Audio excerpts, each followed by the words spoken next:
Good afternoon everyone. আগের দিনের ক্লাসে আমরা কোয়ার্টার জয়েন্ট সম্পর্কে একটু জেনেছিলাম। কি জেনেছিলাম? যে কোয়ার্টার জয়েন্টটা কি, কোয়ার্টার কাকে বলে, আর সকেট অ্যান্ড স্পিগট টাইপ কোয়ার্টার জয়েন্টের কয়েকটা ফেলিয়ার করেছিলাম। তো আজ আমরা বাকি ফেলিয়ারগুলো দেখে নেব। কমপ্লিট তো আগের দিন ক্লাসে হয়নি, তো আজ আমরা তার পরেরগুলো দেখে নেব। তো আমাদের এরপরে নেক্সট ফেলিয়ার যেটা আছে সেটা হচ্ছে failure of the socket in tension across the স্লটের অ্যাক্রসে টেনশনে কীভাবে সকেটটা ফেল করে আমরা সেটা একটু দেখে নেব। ফার্স্টে ফিগারটা একটু দেখে নাও। আগের দিন এই ফিগারটা দেখেছো, তাও আজকে একবার দেখে নাও। যদি আমরা এখানে টেনসাইল ফোর্স দিয়ে আমরা যদি এটাকে টানি, রড দু সাইডের রডগুলোকে, তাহলে কি হবে, সকেটটা ঠিক এরকম জায়গায় ব্রেক হয়ে যাবে। সেটা কার জন্য হবে? এই টেনসাইল ফোর্স অ্যাক্ট হওয়ার জন্য। তো এখানে যে ব্রেকেজ আসবে বা ফেলিয়ার আসবে, সেই ফেলিয়ারটা কার? না, সকেটের। এবার এর ফর্মুলাগুলো আমরা দেখে নিই। দেখো, তাহলে আমাদের এর যে রেজিস্টিং এরিয়াটা, সেই এরিয়াটা কি হবে? সকেটটা কি আমার হলো সেকশন, তাহলে এর আউটার ডায়া আছে, ইনার ডায়া আছে। আউটার ডায়াটা আগের দিন কি বলেছিলাম? D1 দ্বারা ডিনোট করেছিলাম, আর ইনার ডায়াটা D2 দিয়ে। তাহলে এই হলো পোর্শনটার এরিয়া কত? π/4 D1 square minus D2 square. আর এখানে স্লটটা কাটা আছে কার জন্য? কোয়ার্টারের জন্য। তাহলে সেই স্লটটা যে কাটা আছে তার এরিয়াটা কত? D1 minus D2 into T, কোয়ার্টারের thickness. তো এটা যদি আমি বিয়োগ করি তাহলে আমরা কি পাবো? Actual resisting area. ঠিক আছে, যেখানে ফেলিয়ারটা আসবে যে এরিয়াতে, তো এটা আমার রেজিস্টিং এরিয়া হলো। এবার টেনসাইল স্ট্রেংথটা যদি আমরা বার করি বা টিয়ারিং স্ট্রেংথটা যদি আমরা বার করি, তাহলে কি করতে হবে? আমাকে এরিয়ার সাথে আমাকে স্ট্রেসটা গুণ করতে হবে। এখানে কি গুণ করব? সিগমা টি, যেহেতু এখানে টেনসাইল স্ট্রেস কাজ করছে। তো এটা আমি পেয়ে গেলাম টিয়ারিং স্ট্রেংথ। এর সাথে যদি আমরা লোডটা মানে পি যদি ইকুয়াল করে দিই, তাহলে আমরা কি পাবো? আমরা outer diameter of the socket মানে D1টা পেয়ে যাবো। তার ভ্যালু কত? তার মানে D1 এর ডিজাইন আমরা করে ফেলতে পারবো। এরপর এসো নেক্সট ফেলিয়ারে। নেক্সট ফেলিয়ারটা কি আমাদের? Failure of quarter in share. যদি আমার কোয়ার্টারটাতে শেয়ারিং স্ট্রেস কাজ করে, যদি আমার সেটা শেয়ারে ফেল করে, তাহলে সেটা দেখতে কীরকম হবে? দেখো ফিগারটা দেখো, ঠিক এইভাবে কেটে বেরিয়ে যাবে শেয়ার স্ট্রেসের জন্য। তো এখানে দেখো দু জায়গায় কেটে বেরিয়ে যাচ্ছে, তার মানে এখানে কি হচ্ছে? ডবল শেয়ার আসছে। কোন এরিয়াটাই আসছে? বি আর টি, উইথ আর থিকনেস বি অ্যান্ড টি। তো এর তাহলে এর শেয়ারিং এরিয়াটা কত হবে? 2 ইন্টু বি ইন্টু টি। ঠিক আছে, এবার যদি স্ট্রেংথ বার করতে যাই তাহলে কি করবো? এর সাথে শেয়ার স্ট্রেসটা গুণ করে দেবো। গুণ করে এর সাথে কি করব? লোডটাকে ইকুয়াল করে দেবো। তাহলে আমরা কি পাবো? উইথ অফ দ্য কোয়ার্টার, কোয়ার্টারের উইথটা পেয়ে যাব, তার ভ্যালুটা পেয়ে যাব। এরপর আমাদের নেক্সট ফেলিয়ার কি আছে? Failure of the socket collar in crushing. ক্রাশিংয়ের জন্য সকেট কলারটা ফেল করবে। দেখো ঠিক কোন জায়গাটায় ফেল করবে, ফিগারটা একটু দেখো। দেখো, যদি বারবার কটারটা কি হয়, এই সকেট কলারের এই গায়ে, এই গা বরাবরের এই গা বরাবর যদি ধাক্কা খায়, তাহলে কি হবে? ক্রাশিং আসবে এইগুলোতে, এই এরিয়াগুলোতে ক্রাশিং চলে আসবে। তো এর জন্য কি হবে? ফেলিয়ার আসবে। ধাক্কা খেতে ওটা ভেঙে যাবে আস্তে আস্তে, তো ফেলিয়ার আসবে। তো সেটাই এখানে বলা হয়েছে যে crushing failure of the socket collar. ঠিক এই জায়গাতে ক্রাশিং ফেলিয়ারটা আসে। ঠিক আছে, তাহলে এবার আমাকে কি করতে হবে? এর এরিয়াটা বার করতে হবে। কি আছে? সকেট কলারের আউটার ডায়ামিটার আছে D4, আর যেখানে স্পিকারটা লাগানো হচ্ছে সেটা কত? D2, তার ডায়ামিটারটা। তাহলে এই দুটো বিয়োগ করব, ইন্টু কি না, ওখানে যে কোয়ার্টারের থিকনেসটা রয়েছে, সেই থিকনেস ওই এরিয়াটাই কি হচ্ছে? সকেট কলারের গায়ে গিয়ে ধাক্কা খাচ্ছে। তো এই এরিয়াটা, এর সাথে যদি আমি ক্রাশিং স্ট্রেসটা যদি গুণ করে দিই, তাহলে আমি কি পাবো? স্ট্রেংথ পেয়ে যাব। এর সাথে যদি আমরা পিটাকে ইকুয়াল করি, তাহলে আমরা কি পাবো? আমরা কলারের ডায়ামিটারটা, সকেটের কলারের ডায়ামিটারটা পেয়ে যাব। এরপর দেখো নেক্সট ফেলিয়ার বলেছে failure of socket end in শেয়ারিংয়ের জন্য সকেট এন্ডের ফেলিয়ার। দেখো ফিগারটা দেখো, আমি দেখিয়ে দিচ্ছি ঠিক কোন জায়গায় এই ফেলিয়ারটা হবে শেয়ারিংয়ের জন্য। ঠিক সকেট এন্ড কোনটা? এইটা, এটা আমার সকেট এন্ড। এবার কি হবে, এই শেয়ারিংয়ের জন্য ঠিক এই এরিয়াটা কেটে বেরিয়ে যাবে, এই এরিয়াটা আর এই এরিয়াটা শেয়ারিংয়ের জন্য এই দুটো পোর্শন কি হবে, কেটে বেরিয়ে যাবে, এখানেই ফেলিয়ারটা আসবে। তো এর জন্য এর যে রেজিস্টিং এরিয়াটা শেয়ারিংয়ের জন্য কি হবে, কি আছে দেখো ডায়াটা কি আছে, আউটার ডায়াটা D4 আর এই স্পিগটের ডায়াটা কি আছে D2, তাহলে D4 মাইনাস D2 ইন্টু এটা কতটা C এর থিকনেস, তাহলে ইন্টু C। আর দেখো দুটো উপরে একটা হলো নিচে একটা হলো ডবল শেয়ার, তাহলে এটাও 2 into D4 minus D2 into C, এটা হচ্ছে এর রেজিস্টিং এরিয়া। এর সাথে যদি আমরা শেয়ার স্ট্রেস গুণ করি তাহলে কি পাবো, স্ট্রেংথটা পেয়ে যাব, তার সাথে লোডটাকে ইকুয়াল করব, তাহলে কি পাবো আমরা সি এর ভ্যালু মানে থিকনেস অফ দ্য সকেট কলারের থিকনেসটা পেয়ে যাব। এরপরে এসে আমাদের next failure 8 number failure of the rod end in shear. Rod এন্ডটা যদি আমার কি হয় শেয়ারে ফেল করে যায়, রড এন্ড কোনটা আমাদের রড এন্ড কোনটা, দেখো ফিগারটা দেখো, এই যে এইটা হচ্ছে আমার রড এন্ড, এই দিকেরটা এটা আমার রড এন্ড। তো এখানে কীরকম শেয়ার আসবে, ঠিক এইভাবে এই পোর্শন আর এই পোর্শন এই দুটো শেয়ারিংয়ের জন্য কি হবে, কেটে বেরিয়ে যাবে। ঠিক আছে, তাহলে এর এরিয়াটা কি আছে, এখানেও ডবল শেয়ার আসছে, উপরে একটা নিচে একটা। দেখো থিকনেস আমার কত আছে, এ আছে, এ ইন্টু এর ডায়ামিটারটা কত, ডায়ামিটারটা আমার D2, স্পিগটের ডায়ামিটারটা, তাহলে 2A ইন্টু D2, এটা হচ্ছে এর কি রেজিস্টিং এরিয়া। এর সাথে যদি আমরা শেয়ার স্ট্রেসটা গুণ করে দিই তাহলে কি পাবো, শেয়ার স্ট্রেংথ, তার সাথে কি করব লোডটাকে ইকুয়াল করে দেবো, তাহলে আমরা কার ভ্যালু পাবো, এর ভ্যালু।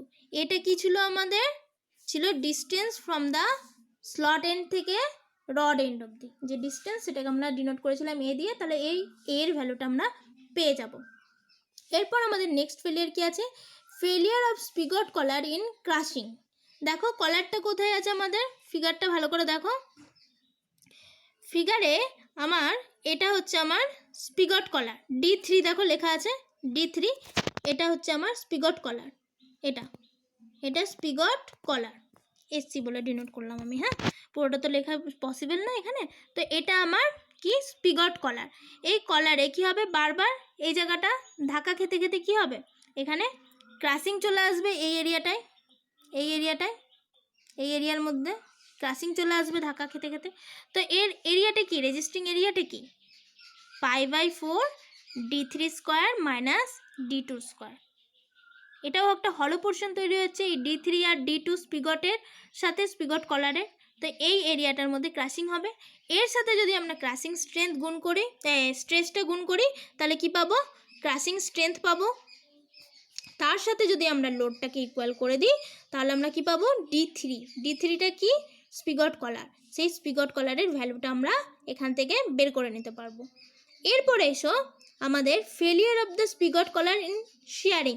কলারটা তো দেখলে ঠিক ওই বরাবর যদি আমার কেটে বেরিয়ে চলে যায় তাহলে সেটাকে কি বলবো, সেটা কিসের জন্য হচ্ছে, শেয়ারিংয়ের জন্য ওখানে ব্রেকেজটা চলে আসছে। কোন এরিয়াটার মধ্যে হচ্ছে, πD ইন্টু টি, এটা হচ্ছে রেজিস্টিং এরিয়া, এর সাথে আমরা শেয়ার স্ট্রেসটা গুণ করে দিলে পেয়ে যাব শেয়ারিং স্ট্রেংথ, তার সাথে যদি আমরা পি বা লোডটাকে ইকুয়াল করে দিই তাহলে আমরা পেয়ে যাব এই কলারের থিকনেসটা, যেটা আমরা T1 দ্বারা ডিনোট করেছি। আরেকটা ফেলিয়ার আসে কটারের মধ্যে, সেটা হচ্ছে বেন্ডিং। আমরা ধরে নিই এখানে ইউনিফর্ম লোড কাজ করছে, ঠিক আছে, কিন্তু অ্যাকচুয়ালি দেখা যায় যে সেটা হয় না, ইউনিফর্মলি লোড ওখানে ডিস্ট্রিবিউটেড লোড কাজ করে না। একটা দিকে যেদিকে আমার স্পিগটটা আছে সেদিকে ইউনিফর্ম ডিস্ট্রিবিউটেড লোড কাজ করে, কিন্তু যেদিকে আমার সকেট কলারটা রয়েছে সেখানে কি হয় না, আউটার দিকে মিনিমাম আর ইনার পোর্শনে কি হয় ম্যাক্সিমাম লোডটা কাজ করে। ঠিক আছে, যেন ইউনিফর্ম ভ্যারিং লোড এখানে কাজ করে। তো তার জন্য একটা ফেলিয়ার আসে। ভালো করে ফিগারটা দেখো কটারের, দেখেছো? এখানে দেখো যেদিকে D2 রয়েছে তার মানে এদিকে কি রয়েছে, আমার স্পিগটটা রয়েছে, স্পিগট স্পিগট স্পিগট রয়েছে এদিকটায়। তো এখানে কি হচ্ছে, ইউনিফর্মলি ডিস্ট্রিবিউটেড লোড কাজ করে। কিন্তু সকেট কলারের দিকটাতে দেখো কি হচ্ছে, এখানে একটা ট্রায়াঙ্গুলার টাইপের লোড, এটাকে কি বলে, ইউনিফর্মলি ভ্যারিং লোড কাজ করছে। দেখো আউটার পোর্শনে একদম মিনিমাম, আর ভিতর দিকে যত যাচ্ছে তত ম্যাক্সিমাম। ঠিক আছে, এই লোডটার কথাই আমি বলছিলাম। এইভাবে এখানে কি হয়, লোডটা কোয়ার্টারের ওপর পড়ে। এবার দেখো এর ফর্মুলা। তো এখানে আমার কি হচ্ছে, এখানে আমার কোয়ার্টারটার মধ্যে এদিকে D2 যে এরিয়াটা, এখানে পি লোড কাজ করছিল। ঠিক আছে, এবার এটাকে আমি কি করেছি, দুটো সেকশনে ভাগ করে নিয়েছি। এখানে দেখো মিড পয়েন্টে ধরছি কাজ করছে কত, তাহলে P/2। SFD আর BMD তো তোমরা করেছো স্ট্রেংথ অফ মেটেরিয়ালে, ঠিক সেম এখানে আমরা ধরে নিই কি এর মিডিলে কাজ করে লোডটা, ইউনিফর্ম ডিস্ট্রিবিউটর লোডের। তো এখানেও মিডিলে করেছি P/2, ওদিকেও করে নিয়েছি P/2। এখানে কি হচ্ছে, ট্রায়াঙ্গুলার সেকশনের লোড পড়ছে, আমরা কি জানি 2/3 আর 1/3 কাজ করে ট্রায়াঙ্গুলার সেকশনে। তো এখানেও কি কাজ করছে, P/2 ব্যালেন্সিং করছে, তো এদিকেও P এদিকেও P। তো আমি এটা ভাগ করে নিয়েছি P/2। ঠিক আছে, বিটা হচ্ছে উইথ অফ দ্য কটার। আর এখানে দেখো ডায়ামিটারটা নিয়েছি, এটা কিসের এখান থেকে এটা এই জায়গাটা কি ছিল আমার, সকেট কলার। তো এখানে D4, তো ওর জন্য আমি এখানে D4 নিয়েছি। এবার দেখো এই যে P/2, এই P/2টা কতটা এরিয়াতে কাজ করছে, 1/3 D4 - D2/2। কোথা থেকে পেলাম, আমার দেখো এই টোটালটা D4, এই যে এই টোটালটা D4, এটা আমার কত D2, এইটুকু পোর্শন। তাহলে এইটুকু অঞ্চল কত, এইটুকু পোর্শন কত আমার, D4 - D2/2, কারণ এখানেও কিছুটা আর এদিকে কিছুটা, এই দুটো মিলে আমার D4 - D2 হয়। আর এইটুকু অংশ মানে কি বাই 2, তো এটা আমার হয়ে গেল D4 - D2/2, এইটুকু এরিয়া। ঠিক আছে, এবার যেহেতু এখানে কি হচ্ছে 1/3, এখান থেকে লোডটা কাজ করছে ট্রায়াঙ্গুলার সেকশন, সেজন্য এর সাথে 1/3 গুণ করে দিয়েছি। ঠিক আছে, এবার দেখো এই পাশের ফিগারটা দেখো, এই কোয়ার্টারটাকে আমি কি করেছি এবার দেখো এই কোয়ার্টারটাকে আমি হরাইজন্টালভাবে রেখে দিয়েছি। এখানে দেখো তার মানে কি হলো, আমি এদিকটা হরাইজন্টালভাবে রাখার পরে দেখো সেম ফিগারটা একটু দেখে নাও। এবার এখানে কি হচ্ছে, ওপর থেকে ট্রায়াঙ্গুলার লোড পড়ছে P/2, আর নিচ থেকে স্পিগটের ইউডিএল যেটা যাচ্ছে সেটা P/2। এটা কোথায় পড়ছে, D4 - D2/6 প্লাস D2/4, এটুকু এর ডিস্টেন্স। আর P/2টা কোথায় কাজ করছে, D2/4 এ। এবার ম্যাক্সিমাম যে বেন্ডিং মুভমেন্টটা সেটা কোথায় পাই, আমরা সেন্টারে পাই, কোয়ার্টারে। তো এবার কি করব, আমরা মুভমেন্ট কি করে বার করি, লোড ইন্টু ডিস্টেন্স। তো এই P/2টা কত দূর অবধি কাজ করছে, মিডিল এতটা এর ডিস্টেন্স। তো এর ডিস্টেন্সটা কত, P/2 ইন্টু ব্র্যাকেটের ভেতর D4 - D2/6 plus D2/4 plus D2/4, এই টোটাল ডিস্টেন্সটা কি আছে, এটা প্লাস এটা। তো P/2 এটা কাজ করছে, এটা কোথায় কাজ করছে, ও P/2টা ডাউনওয়ার্ড ডিরেকশন, তো আমি এটাকে পজিটিভ নিয়েছি। আর এই P/2টা কোথায় কাজ করছে, আপওয়ার্ডে। তো আপওয়ার্ডে করলে কি করতে হয়, নেগেটিভ নিলাম, একটা পজিটিভ নিয়েছি তাহলে আরেকটা নিশ্চয়ই নেগেটিভ নেব। P/2 আর এর ডিস্টেন্স কোনটা, এইটুকু D/4। তো ফোর্স ইন্টু ডিস্টেন্স, মুভমেন্ট পেয়ে গেলাম। এবার এগুলোকে কি করেছি, আমি ক্যালকুলেট করে এর ভ্যালু কি পেয়েছি, P/2 ব্র্যাকেটের ভিতর D4 - D2/6 প্লাস D2/4, এটাই আমার মুভমেন্ট। এবার আমরা কি জানি, বেন্ডিং স্ট্রেস ইজিক্যাল টু কি হয়, মুভমেন্ট বাই সেকশন মডিউলাস। কোথা থেকে পাই, মাই ফাই আর, এই ফর্মুলাটা থেকে পাই।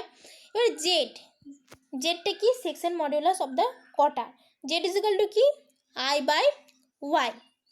এখানে আইটা কত, আইয়ের যে ফর্মুলা 1/12 T ইন্টু B এর কিউব বাই ওয়াইটা কত, আমার ওয়াইয়ের ভ্যালুটা b/2। এটা ক্যালকুলেট করে কত পেয়েছি 1/6 তাহলে আমার এবার বেন্ডিং স্ট্রেসটা কত হবে movement by Z section modulus. তো মুভমেন্ট আমি কত পেয়েছি ভ্যালু p/2 ইন্টু এটা পেয়েছি। তো এটা বসালাম, জেডের ভ্যালু বসালাম। এখান থেকে আমরা যে বেন্ডিং স্ট্রেসটা পাবো সেটা আমরা চেক করে দেখব যে সেই বেন্ডিং স্ট্রেসটা আমার যেটা দেওয়া আছে তার থেকে যেন কম হয়, তবে আমার কি হবে ডিজাইনটা সেফ থাকবে। এরপর আরও কিছু আমরা ভ্যালু ধরে নিয়ে ক্যালকুলেট করি, সেটা হচ্ছে কটারের লেন্থ আমরা ধরে নিই 4D, যে ট্যাপারটা কাটা থাকবে সেটা যেন 1/24 কাটা থাকে, ঠিক আছে। আর যদি আমাদের শিয়ার স্ট্রেস আর ক্রাশিং স্ট্রেসটা যদি না দেওয়া থাকে, শুধুমাত্র যদি আমাদের কি থাকে টেনসাইল স্ট্রেসটা দেওয়া থাকে, সেক্ষেত্রে আমরা শিয়ার স্ট্রেসটা ধরে নিই 0.8 ইন্টু টেনসাইল স্ট্রেস, আর সিগমা সি ক্রাশিং স্ট্রেসটা ধরে নিই 2 ইন্টু সিগমা টি। তো যদি না দেওয়া থাকে কোশ্চেনে তখন তোমরা কি করবে, শুধুমাত্র যদি সিগমা টিটা দেওয়া থাকে তাহলে শিয়ার স্ট্রেসটা তার সাথে 0.8 গুণ করে বের করে নেবে, আর সিগমা সিটা সিগমা টি এর সাথে 2 গুণ করে তার ভ্যালুটা ধরে তারপরে ম্যাথগুলো সলভ করবে, ঠিক আছে। তো আমাদের এটা আজ স্পিগট অ্যান্ড সকেট জয়েন্টের টোটাল ডিজাইনটা কমপ্লিট হলো। এরপরে আমি তোমাদের ম্যাথগুলো করিয়ে দেবো, ঠিক আছে। আজকে এখানেই শেষ করলাম। ওকে, থ্যাংক ইউ।